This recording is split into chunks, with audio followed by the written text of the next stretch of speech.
Oh, good.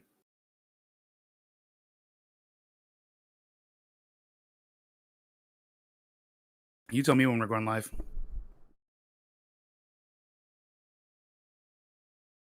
Are we live now? Oh, are we streaming? Charles, are you serious? I don't see a live button. I assume that I guess we're live. I have no idea what's going on. Hey guys, welcome to another episode of the Whiskey Untitled. We have a new version of OBS where I can't actually see anything like whether or not we're live, which kind of is freakishly shouldn't be distracting, but it totally is. Hey, look. Oh, thank you. Thank you, Lisa. I have whiskey. Thank you, Christian. Thank you, Jam Dude. Hi. If you guys notice, I have this cool double-walled coffee cup that I'm drinking a cocktail out of that I made. But today we're going to be talking about different ways to pick out whiskey because there are so many, and there are so many worth making fun of. So I'm pretty sure Charles has taken the serious route, and he's picked 7 different ways, or 9 different, or 12 different, or 150 different ways to pick out your whiskey that are serious. I have picked all the funny answers. Maybe not all funny. Come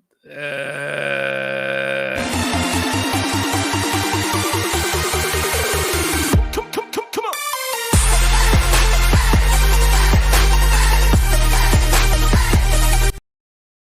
Damn, I missed the part where you had it in your freaking.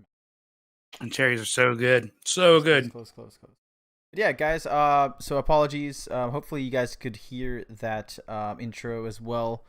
I heard it. I don't think Wally heard it at all. So I did not. Did you guys hear the intro music? We have a lot of bugs to work out this week. I would say bugs. Version. It's just a new version, so we have to reinvent how we've been doing things. The wheel. We have to reinvent. Hence, the wheel. Wally's got that sexy purple thing because he complained that we wanted. Who can draw a perfect circle? We need to reinvent the wheel.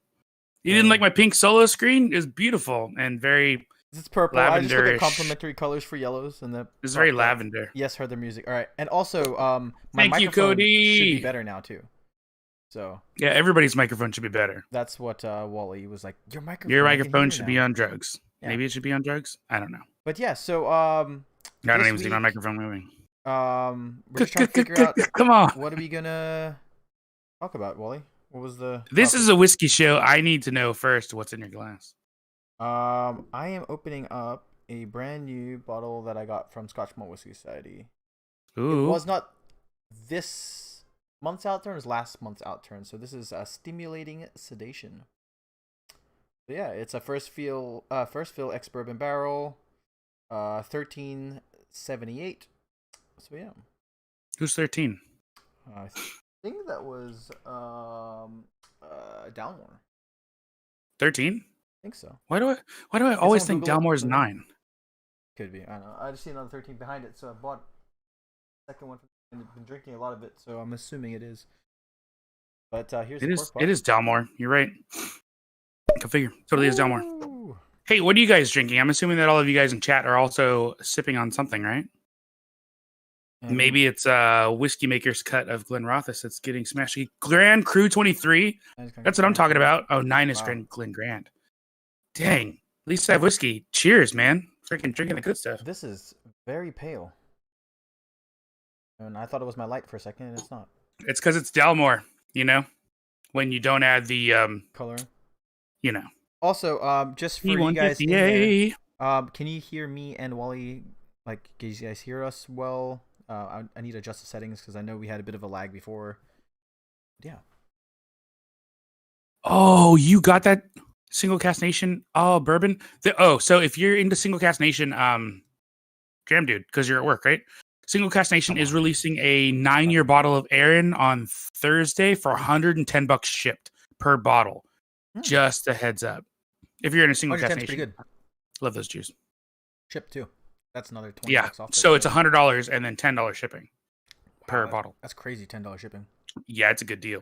And my old Scotch and Sniff glass. Oh no, this is a new one with the. Don't say anything. Oh my bad, Dolph. I wanted to grab one too. I know it goes on sale. Don't worry, no one watches a show. Don't worry, Tolv. It doesn't go on sale at noon on Thursday. We'll just tell them it goes on sale at 3 p.m. Because it's gonna sell out in 10 minutes. Yeah, man. Work has been hard, and my back is hurting like crazy. So I'm not in the mood today. Ooh, his back's hurt. Put his back out. Oh, those extracurricular marital COVID activities. I feel super old, man. No, it's just I have so I don't plan to sit at computers this long at home. Oh. So I don't have You the got to best get up. You got to chair, take and breaks, get up. You got to stretch. You got to move. yeah, it's just I don't know. You get zoned. Anyway, what is in your glass? Since you didn't say anything. It's a cocktail. I made it. I posted it on Damn. Instagram because I'm using. I told you this cool coffee cup. Look at this. This is guy. a coffee cup. It's double walled on the bottom to keep your coffee at the right temperature, But and then it has the tapered top so that you have the aromas coming up. But I'm using it for cocktail, so I've got a clear ice cube in there. I've got Glen Rothis Maker's Cut. So this is actually like pretty bougie for a cocktail, and I just made an old fashioned out of it. It's delicious. That's real cool. And yeah, any new bottles? Sadly mine hasn't. Wait, nothing's in your glass? Yeah, I already told you the Dalmore. I'm here. I promise. I'm in another world. Did your bottles from Scotch Malt Whiskey Society arrive, or you didn't order any? I got them originally. I got the first batch. The second one, everything I wanted sold out. So. Okay. I was wondering because like everyone on your side of the country is getting their bottles. Yeah. How yesterday? I'm getting mine. How tomorrow. Can they maintain this kind of momentum over at Scotch Malt Whiskey Society? Because like they are putting out a lot of content, a lot of videos, and selling out a lot of bottles really quickly. But like, can this go on forever? I think, and you guys down here, I think a few of you guys are Scotch Malt Whiskey Society members. I personally don't think they can, but I bet you once the glut happens, when they start getting more of those bottles and not selling out, they're gonna drop that, hey, free shipping. If they do the free shipping again, I'm gonna be a sucker. I think that's what's gonna happen. Eric, that is a good tip. I think the title of this video is like just how to pick whiskey. I don't think we're actually gonna tag on like when you have the coronavirus, which would be kind of crazy. But it's fine. I put the COVID there. I can always edit it. I can edit the. And Cody, you picked up the Wilderness Trail, which I saw. I'm very proud of you. I'm so proud of you. Thanks, I'm on my like 9th or 10th bottle of Wilderness Trail, so I seriously have a problem. The Twisted Tattoo of Highland Park. We tried that in Scotland, and I really, really liked it. But I spent all my money on. I think it was okay. Bottles. I think that was the first bottle. The first thing they tried at the distillery. I liked it. It had the Rioja casks. Yeah, it was nice sweetness to it, but red wine casks. You were right though. Like Wally had to buy a suitcase to get his bottles. I had to buy a suitcase just to get from Orkney back to the mainland, and then I had to dump everything out of my suitcase. Yeah, and then I gave the suitcase away, and I had to dump everything out of my suitcase to fly back to America. I do not put a wine preserver in those bottles, Kevin. I let mine aerate. Finally received my first bottle. A wine preserver. I never thought to use a wine preserver. Yeah, if I had to, Kevin, if you're really worried about air, and I would watch the Scotch Test Dummies video on it, I would get the balloon one because it removes air and basically. But I mean, seal the alcohol content as it evaporates into the bottle before it ever goes through the cork, if it does. Yeah, like that should fill the air space in there. I agree, but like if you're gonna go all out, that's what I would do.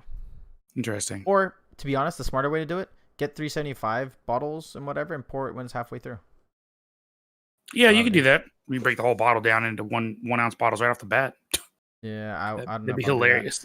But to be honest, there are some bottles where like the first maybe 2 drams, stuff tastes really great, and then the rest of it tastes like crap, or not crap, but not as great. Just different. Yeah, the neck pour is always a weird thing. Yeah, like that. I've always the barrel bourbon I have, the one that tasted like Nutella and stuff like that. That was only the first like 4 or 5 drams, and it started fizzing out. So, but yeah. So this week, we want to talk about like just basically how we've been picking bottles. So many states nowadays have gotten free shipping or allowed to sell bottles from directly from distilleries, not distributors anymore. That's exciting. They did that in Virginia.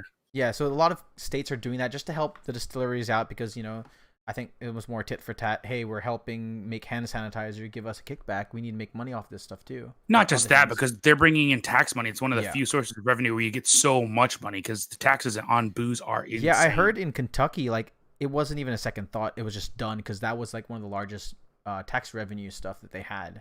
Absolutely. So if they didn't do it, then basically the government would be out of money. And one thing they don't want is being out of money.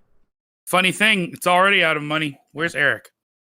But yeah, so kind of just want to think about like, we can talk about this. I think it'd be a great discussion. Let us know how you guys have been buying. Have you guys been changing the way you've been picking up bottles? I know a lot of people go into the liquor stores and just like kind of browse around, window shop kind of thing. But that since that doesn't happen anymore, a lot more people are going to our YouTube channels or Instagram channels, or actually being very selective, which is what I've been doing. How about you, Wally? Have you changed your kind of selecting, buying? No, nothing has changed for me. I just buy them the way that I've always bought them. Isn't that horrible? So you've been still getting calls from your liquor store saying, "Hey, this bottle's here, you pick it up," kind of thing. So Sam has like toned it down, but Yeah. I have sent him 2 texts like, "Hey, can you get this?" Because I was looking for some really random weird stuff. So yeah, I mean, my life hasn't changed all that much. But then again, I'm one of those people who's still going to work. I still have to like nothing is really changing. I still have to go do everything I've been doing. The only thing that's really changed for me, I would say, is traffic. Traffic is a lot lighter. I'm also gonna try and pop the other bubble of Wally. Like, so you haven't gone to like bars and stuff and lined up to get bottles that you never thought would be on for sale or samples for on Yeah, sale? no, I've spent over $1,000 at Jack Rose. It's pretty sad. Actually, I spent $1,200 at Jack Rose. What I should have done instead of buying like 10 bottles of Jack Rose for $1,200 is bought 1 bottle of Day of Dark Barley at Jack Rose for $900 and then moved on with my life. But I didn't. Yeah, see I think that's what's changed during this time frame, right? Like we mentioned earlier, Scotch Malt Whiskey Society did during their releases, and they're doing preview tastings on YouTube first. Because I think for me, the number one concern was how certain What does it taste like? Yeah, because like you're thinking $95 to all the way up to like $900,000, right? Even then, like you don't know what it's gonna taste like. It's still what Jenna's palate and what's his Ben's palate like. But like, I think that's more informative than a tasting notes made by somebody that that's trying to sell it, even though they are part of the company. It's true. I understand. Yeah, they are a part. Yeah. So like they have that, and I think that's one reason why they're selling out.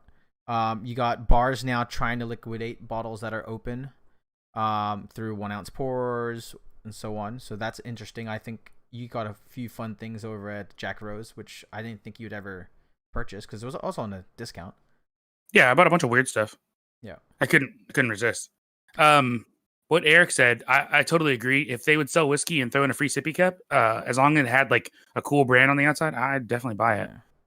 And Kevin talking about when the bottle gets low, worried about air. Yeah, I think it depends on the alcohol content of the bottle. I think it seems like the flavor changes more with like lower alcohol content ones or whiskeys that seem to already change a lot anyway. So if it changes a lot from the neck pour to the regular amount of alcohol in there, it's probably going to continue changing. That's what I've noticed. For me, but if it hasn't changed through the middle of the bottle, it's probably not going to change to the end. For me, Japanese whiskey's been that one where it's just I've noticed blends get all wacky. Yeah. Oh, yeah. Not even just blends, just like their pure malts and stuff like that. The Takasura 17, like, I don't know if it was a batch change, but I do know that halfway through the bottle it gets a lot better compared to like the neck pour. And I've done side by sides, and it's night and day.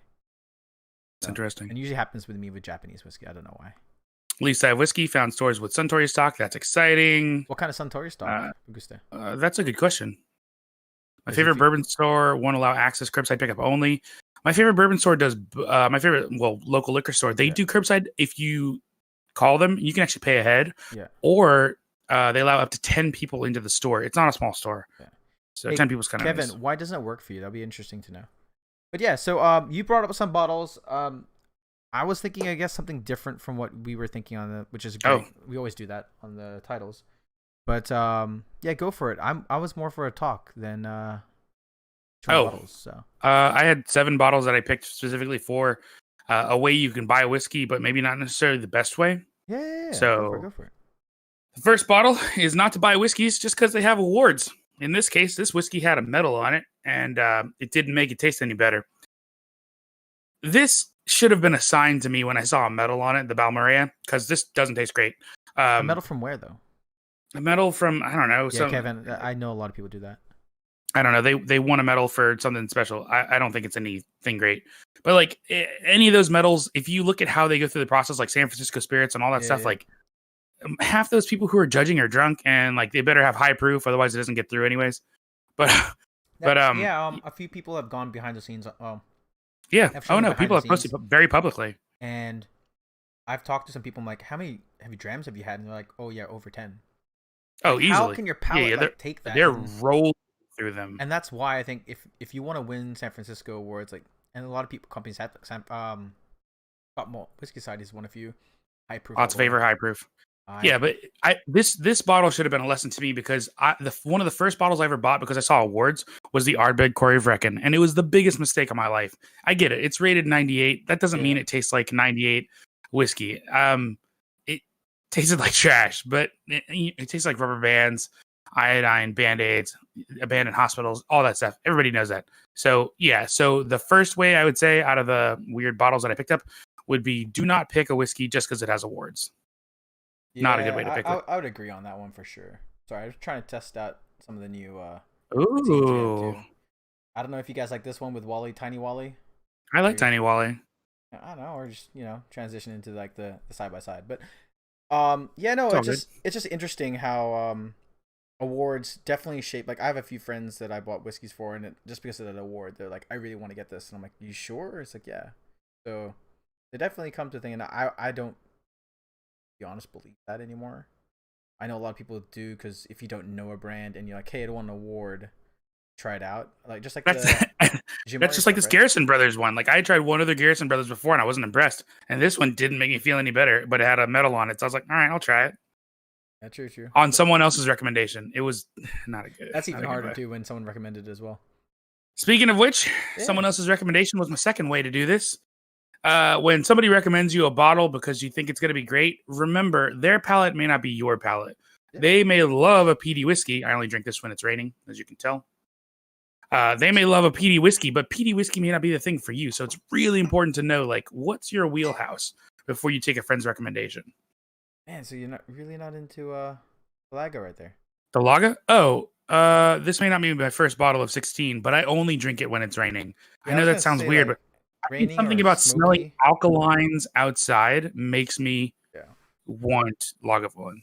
But not the other peated whiskeys, just Lagavulin. And that's true. Like, and no offense to you, right? Like, I will not trust your opinion on a peated whiskey. I would trust my opinion on a peated whiskey if you're the person who doesn't like peated whiskeys. Yeah. In which case, absolutely. My Dark Cove recommendation? Absolutely. Dark Origins recommendation? First of all, Sherry, I see you. And that's why, like, you got to learn 39-degree mornings, especially when you follow people.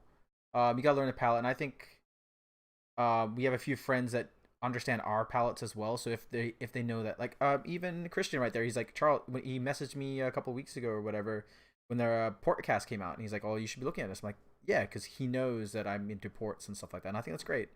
But yes, it can be. There is a few people that I followed that have thrown my palate under the bus when it comes to certain things.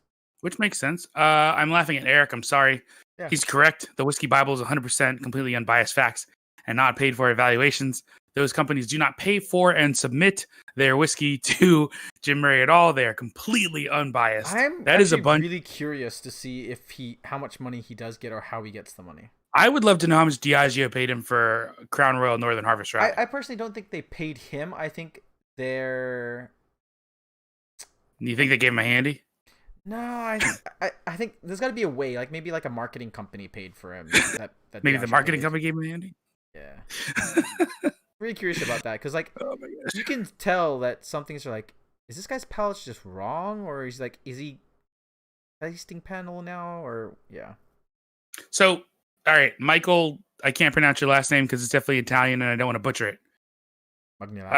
Yes, your buddy can definitely make a recommendation, or you can make a recommendation to your buddy and he can definitely win. So it does happen, right? But that's anomalous and not the norm. The norm is if you have a palate that's completely different than somebody else's palate, taking the recommendation is a crapshoot, generally. Yeah, usually and I think we talked about this on the tasting episode where you give someone a flight. Basically, you give them a share, different regions, right? You go Isla, absolutely, Japanese, that kind of stuff, and then figure out where they are.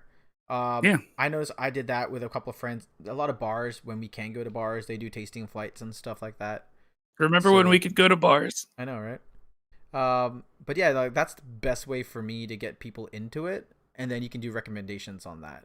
Yeah. But I can see a newcomer being like, holy crap, there's a bunch of stuff, and then just following names. Like, oh, I've heard of Ardbeg before. They had a funny commercial. I've heard of Popular Whiskeys, which is another horrible way to buy whiskeys. Just because they're popular doesn't mean they're actually good. This one's actually good. Let's be serious. This got a 98. Did the pig edition got get a gray rating? Blue? Just the regular blue got a 98 for the same year. And but yeah, no, this actually does taste good. It tastes like Lagavulin Plus. And what's funny is like a lot of the and I apologize, you probably know people I'm talking about. A lot of smug people are all like Blue Label. You don't know what you don't know what you like, or you don't know what's good if you like Blue Label. I'm like, okay. Have you tried an 80s Blue Label, a 90s Blue Label before? Oh yeah, early 2000s Blue Label that tastes like French vanilla ice cream. And that's so funny, good. Like, and then yes, it is now. It's a blend. It's but it's batches. It's always been batches. So like you get good batches, you get bad batches. You get some that taste like straight Lagavulin. This one's okay. Yeah. You get one that tastes like I said, my last bottle tasted like French vanilla ice cream, and it was. And to be honest, I don't know if you're gonna. We already talked about recommendations and stuff like that, but like, don't always trust what you see on Instagram and stuff like that. People get stuff. We get stuff. Except what I posted on Instagram today. Trust that. Good lord. That Matt cast strength. Oh.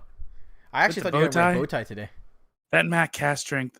That's interesting. I'm gonna cry when I open that. That's my last bottle. I think I'm gonna cry when I open it. I'm gonna be so sad. I think we should bring that bottle to McAllen next year. And have him sign it or something. And let's drink it. At McAllen? Ask some of the reps. Be like, hey, I would like to open my last bottle. That'd be sick. They'd probably be like, distillery. Oh, I wish. Old distillery. Now, stop it. Then I'd definitely cry. They'll do it. That's old not a question. Yeah. Probably would too. 46 and under for first time. I 100% disagree. Picking whiskeys by proof, ironically, is one of the things that I picked out here. Really this is just Scotch Malt Whisky Society, which of course bottles everything in cask strength. This is over 60%. Trying whiskey at proof or at a watered down amount or whatever, to me, it doesn't matter. Some whiskeys that are 40% taste hot, especially some bourbons. Some whiskeys that are 60%, Brookladdy, taste like they have no alcohol in them. So that's to make a generalized statement that like 46 and under is the way to go to start. Yeah. For peat or anything, that's difficult. It's for very, me, very it's difficult. Always like, and this is where, and you're probably going to disagree with me. I always recommend that. I understand that people want ice, water, whatever in there. Try it first on what the bottle is, and then. Oh, I still try neat and then add water. Oh, absolutely. Yeah. I do that now all the time. Especially if you're a beginner and you're starting out, it's more like, hey. Oh, even when you're advanced. Yeah, just learn this part first. It might be too hot for you because a lot of people that jump from a vodka or a gin in a cocktail or whatever to a pure spirit is definitely a big jump, and then move on from there. So. Yeah, it's funny because he said he's loving Balvenie Caribbean cask of super sweet and Clynelish, which is interesting because it's actually waxy, but I can see somebody loving it. I think it'd be more like the.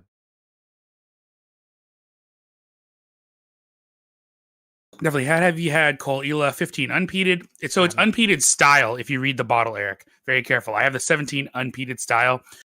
You still taste the peat. It's not like they cleaned out the stills, and it's not like they cleaned everything out. It still tastes surprisingly peaty for unpeated style. But it's not bad. It's not a go-to any day of the week. I've regular Col Ila just makes me so nervous for my life. It's one I just stay away from all the time. Cask strength deserves more than a I wonder who this guy that delivers packages on a single speed. Thank you. Stinkers and Scotch are absolutely correct. Cask strength absolutely deserves a medal. It deserves multiple medals. Let's be serious. And it's obvious. The secondary market has spoken about its flavor. It is Did it bomb. even win an award? No, it was an $80 bottle of Macallan on the shelf, non-age stated. Nobody cared about it. I picked up my first two for $200, and they were amazing. And then I started seeking them out. That last one for $400 was painful, though. Yeah, that's the hard part. Is like how much are you willing to spend, and it seems like you already did it with your wallet. Yeah, I maxed out. I'm good. But if they sold it again, that recipe, I'm in. I'll go spend. And no offense to them, and they can prove me wrong 100%. I don't know if they can do it again. I don't think they can do it again, for multiple reasons. Unless they make the old distillery, because I don't think they bought brand new stuff, right? Maybe they have the old distillery as the R&D, and the R&D shoots out stuff. Maybe. Malton in Montreal said, I only buy whiskey made by murder hornets. You, sir, are making a mistake. I promise you, Cobra chickens make better malted whiskey. Just Cobra chickens. You never seen Cobra chickens? I gotta Google Cobra chickens after. Google it now. Google it on your phone. Cobra chickens, greatest thing you ever seen. They're the scariest animal on the planet, and absolutely they make amazing whiskey. Young Pete needs high ABV. So Young Pete just needs to be young. The younger peated whiskey is, the more potent that nasty garbage. Chickens? Cobra chickens. Those aren't geese. Don't be fooled. They look identical. Then again, do not be to be honest, at my work, there are a bunch of geese, and people walk around them because they're ass. Because they are. That's where goosing comes from, where you grab somebody's butt. Because geese bite your butthole. That's what they're always trying to do. Just like chiggers, they go in your butthole. Yeah, young Pete doesn't need just high ABV. It just needs to be young. You've tried the Tamdu cast strength, right? Or signatory casts. Those are the private label. Signatory does all their stuff in cask. Yeah. They're just like Scotch Malt Whisky Society, but bigger. I don't think we have you tried the Tamdu version or the Tamdu selection? Tamdu signatory? No, I have not. No, I have not. Then again, I've tried their I haven't tried any Tamdu, Michael. So cast strength 10, 14 ambar. And the 15 I passed up on recently, but I made a mistake. I should have just went back and bought it. I think Wally's last video with his brother talked about how good Tamdu was.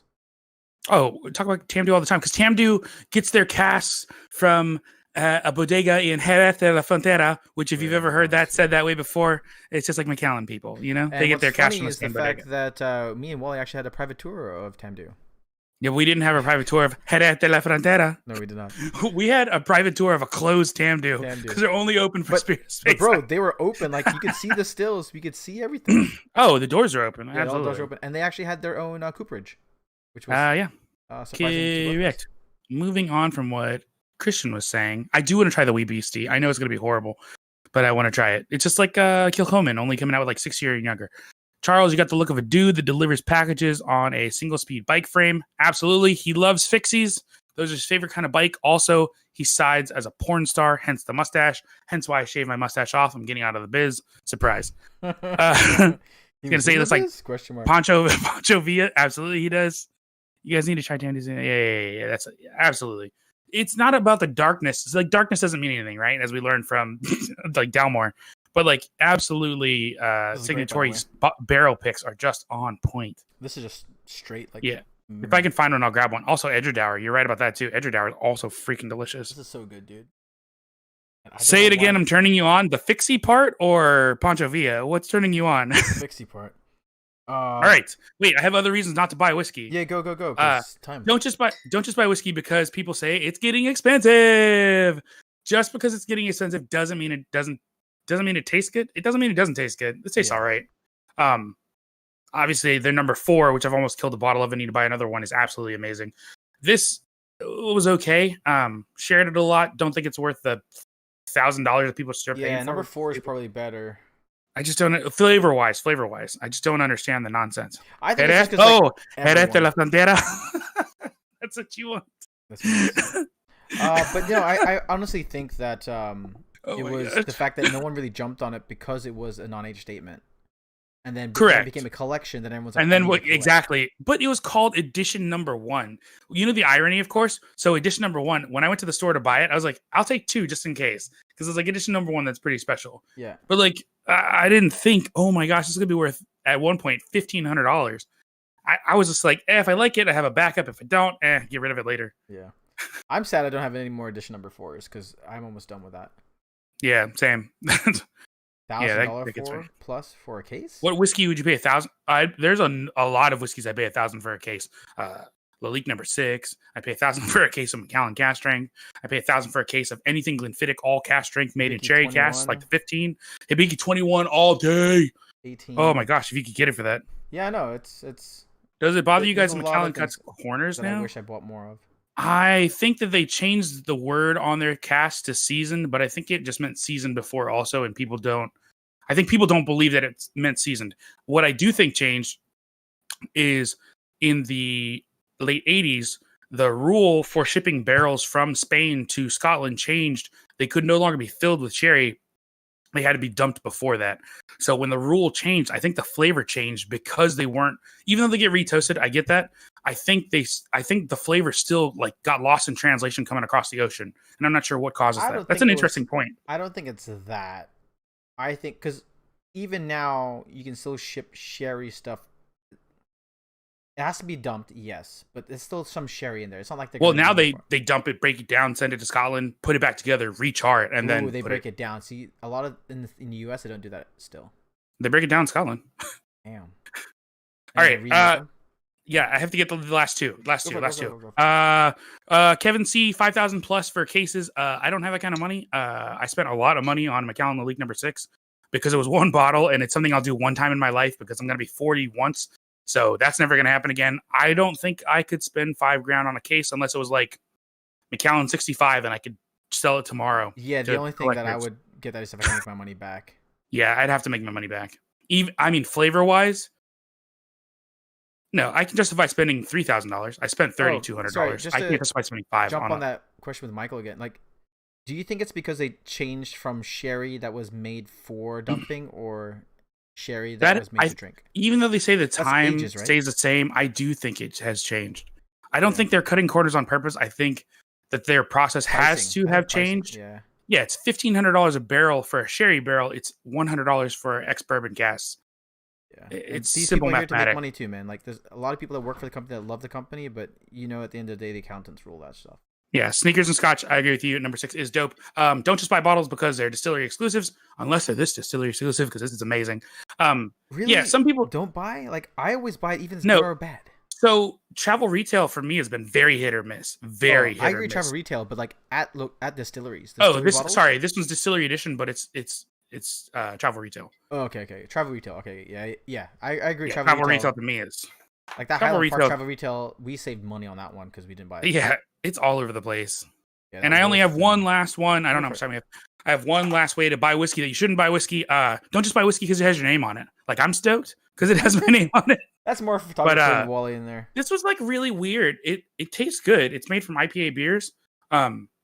So it was good. It was just I just got it because my name was on it. There was no other reason. It's silly. That makes sense. It's absolutely silly.